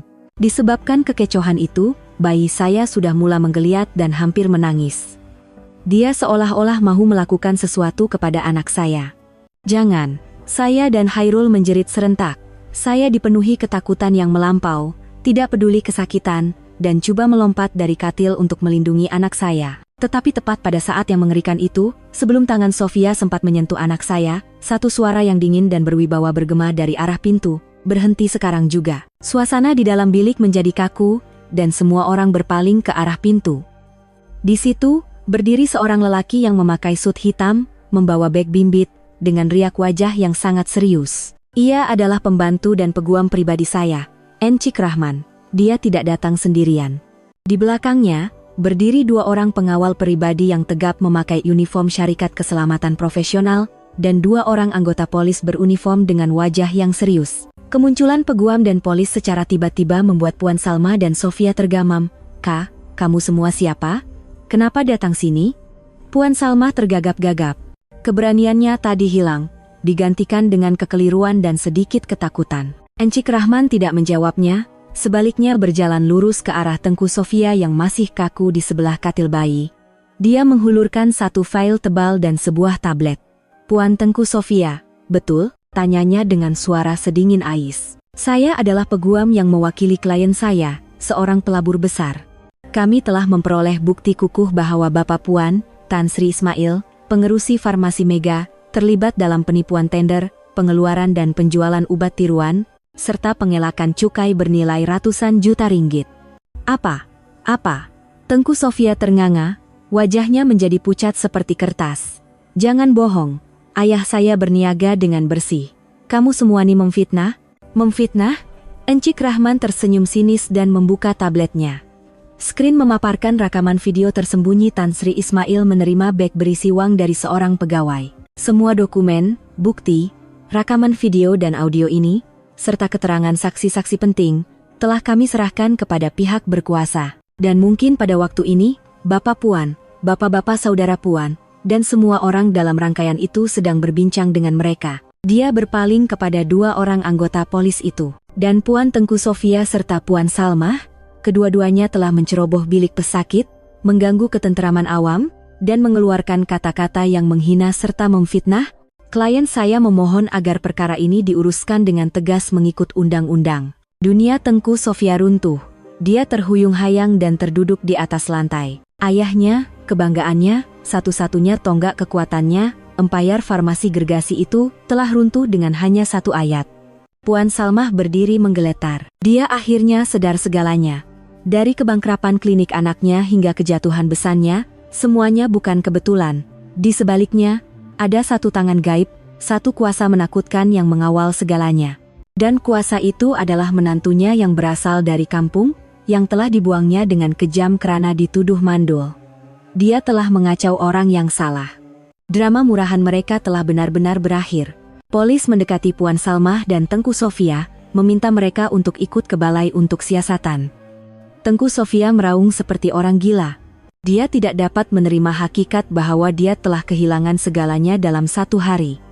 Puan Salmah tidak lagi menjerit, hanya berdiri diam dengan mata kosong. Mungkin baru sekarang dia sadar dia telah kalah. Kalah dengan teruk di tangan menantu yang paling dibencinya. Ketika mereka diheret melintasi saya, dia tiba-tiba berhenti dan memandang saya dengan pandangan yang kompleks, bercampur benci dan takut. "Kau, siapa kau sebenarnya?" bisiknya. Saya tidak menjawab. Hanya memandangnya dengan senyap, dengan pandangan yang bercampur kasihan dan dingin. Jawaban itu mungkin tidak akan pernah diketahuinya seumur hidup. Setelah mereka dibawa pergi, yang tinggal di dalam bilik hanyalah saya, anak saya, dan Hairul. Dia telah menyaksikan segalanya dari awal hingga akhir, dan dia faham segalanya. Kenapa kliniknya runtuh, kenapa keluarga mentuanya hancur, dan betapa menakutkan latar belakang dan kuasa bekas istri yang telah dikhianatinya. Dia bukan sahaja telah kehilangan seorang istri. Dia telah kehilangan peluang, masa depan yang mungkin tidak akan pernah diperolehnya lagi. Dia mendekati saya dan melutut di sebelah katil. Perbuatan yang sama, tetapi dengan emosi yang sama sekali berbeza. Aizia, dia mengangkat kepala, memandang saya dengan mata yang merah. Mata yang dipenuhi rasa bersalah dan putus asa.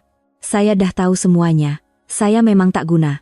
Saya tak layak dimaafkan. Saya tak berani merayu awak untuk kembali. Saya tahu saya tak layak. Saya cuma minta satu perkara. Dia memandang anak kecil yang sedang tidur. Anak yang kewujudannya baru diketahuinya beberapa jam lalu. Tolong benarkan saya jadi ayah kepada anak nih. Beri saya peluang untuk tebus kesalahan saya padanya. Saya takkan minta apa-apa. Saya akan buat apa saja. Saya akan kerja macam anjing, macam lembu untuk kamu berdua. Saya cuma nak lihat dia membesar. Nak dengar dia panggil saya ayah. Tolonglah. Dia menundukkan kepala ke lantai, menangis teresak-esak, tangisan seorang yang telah kehilangan segalanya. Saya memandangnya, perasaan saya bercampur baur. Patutkah saya memberinya peluang? Anak saya perlukan seorang ayah. Tetapi adakah ayah yang tergamak membuang ibu dan anaknya, yang membisu di hadapan ketidakadilan, layak? Saya berpikir panjang. Saya memandang anak saya, dan kembali memandang lelaki yang melutut di kaki saya. Dan akhirnya, saya membuat keputusan terakhir. Bangun, Encik Khairul. Saya berkata dengan suara yang tenang, tanpa sedikit pun dendam. Awak tak perlu jadi anjing atau lembu untuk sesiapa. Awak tetap ayah kepada anak saya. Itu fakta yang takkan berubah. Darah yang mengalir dalam badannya adalah darah awak. Satu cahaya harapan bersinar di mata Khairul.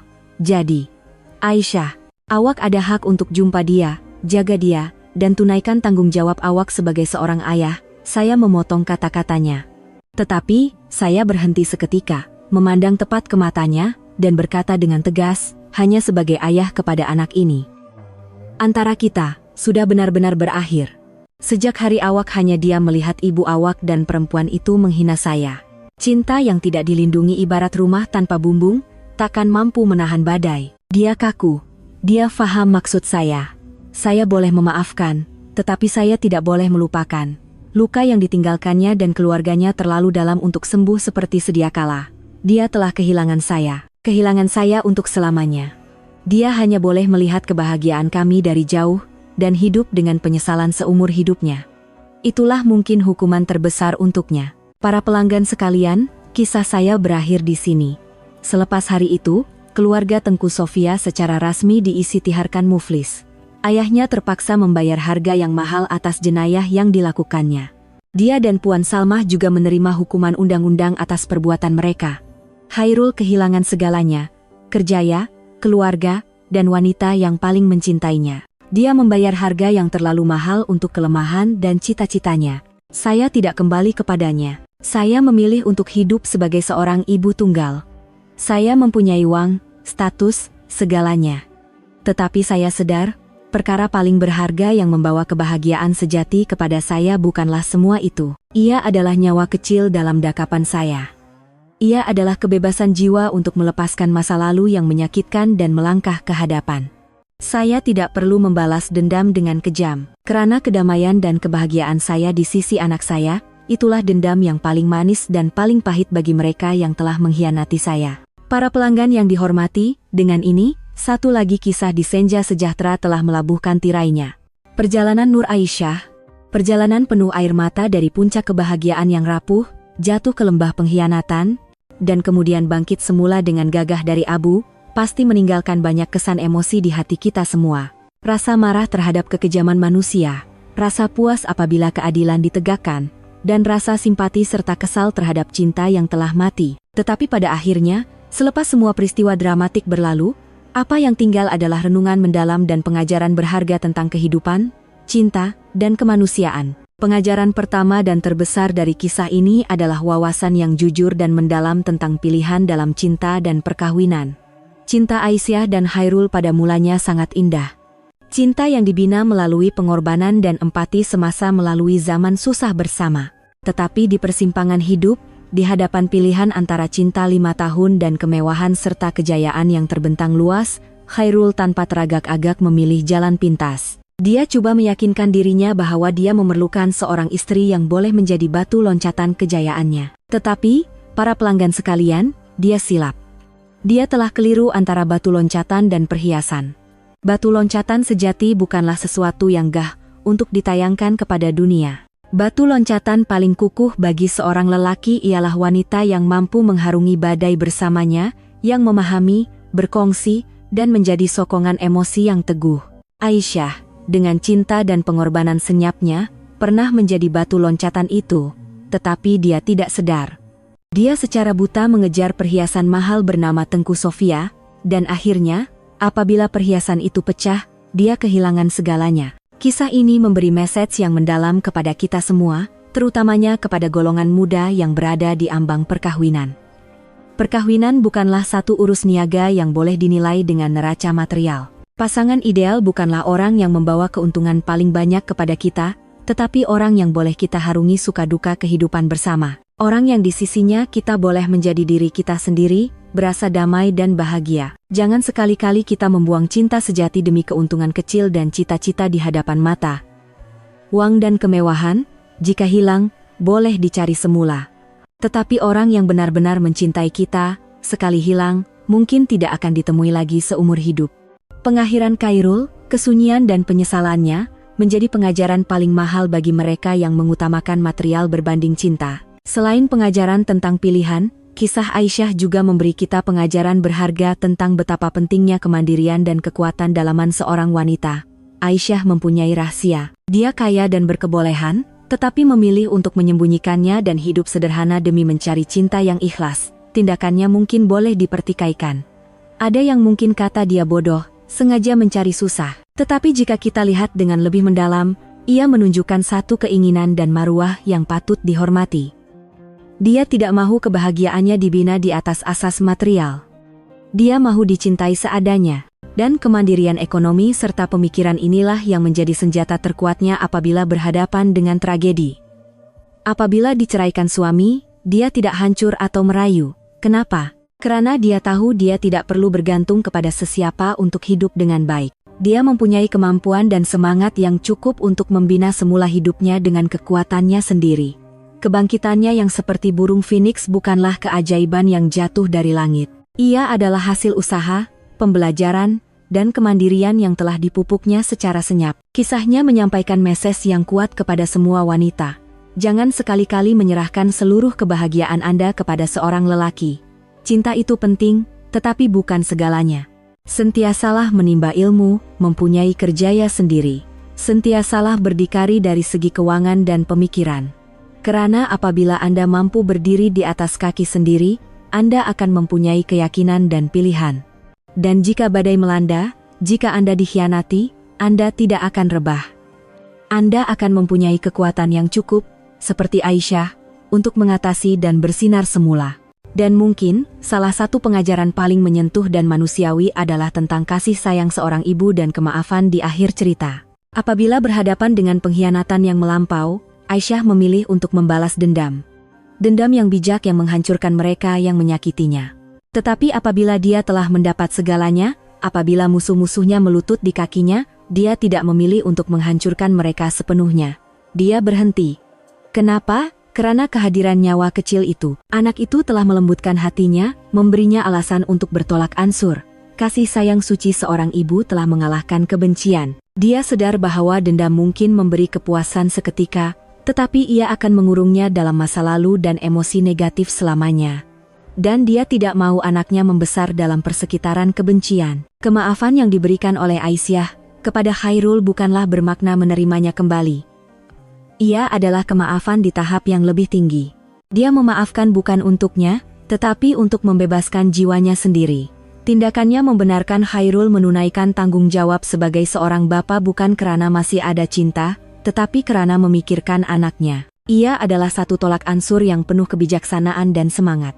Ia mengajar kita bahwa menyimpan dendam dalam hidup hanya akan meletihkan diri kita sendiri. Kadangkala, melepaskan bukan karena kita lemah, tetapi karena kita kuat. Memaafkan bukan bermakna melupakan, tetapi menenangkan masa lalu agar kita dapat melangkah ke hadapan dengan lebih ringan untuk menyambut perkara-perkara yang lebih baik. Kebahagiaan terbesar yang dinikmati oleh Aisyah di akhir cerita bukanlah kejayaan membalas dendam, tetapi kedamaian di hati apabila memeluk anaknya dan memandang masa depan yang cerah. Kisah Aisyah telah berakhir, tetapi mesej yang ditinggalkannya akan terus bergema.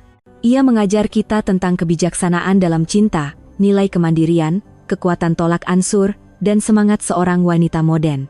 Ia memberi kita keyakinan bahwa tidak kira betapa sukarnya keadaan yang kita hadapi dalam hidup, selagi kita tidak putus asa, tidak kehilangan maruah dan harga diri, kita akhirnya akan menemui kebahagiaan sejati, kebahagiaan yang kita cipta dengan tangan kita sendiri. Apa perasaan Anda tentang perjalanan berani Aisyah sebagai seorang ibu tunggal? Pengajaran mana dalam kisah ini yang paling menyentuh hati Anda? Sila tinggalkan pandangan dan perasaan Anda di ruangan komen di bawah video ini. Setiap perkongsian Anda adalah hadiah berharga yang membantu kita belajar bersama dan membina sebuah komuniti yang lebih baik dan lebih manusiawi. Dan jika Anda menyukai saluran senja sejahtera dan kisah-kisah yang mempunyai nilai mendalam seperti ini, jangan teragak-agak untuk menekan butang langgan dan klik pada loceng kecil di sebelahnya untuk menjadi orang pertama yang mendengar kisah-kisah baru kami. Terima kasih kerana menonton dan bersama kami. Jumpa lagi dalam kisah seterusnya.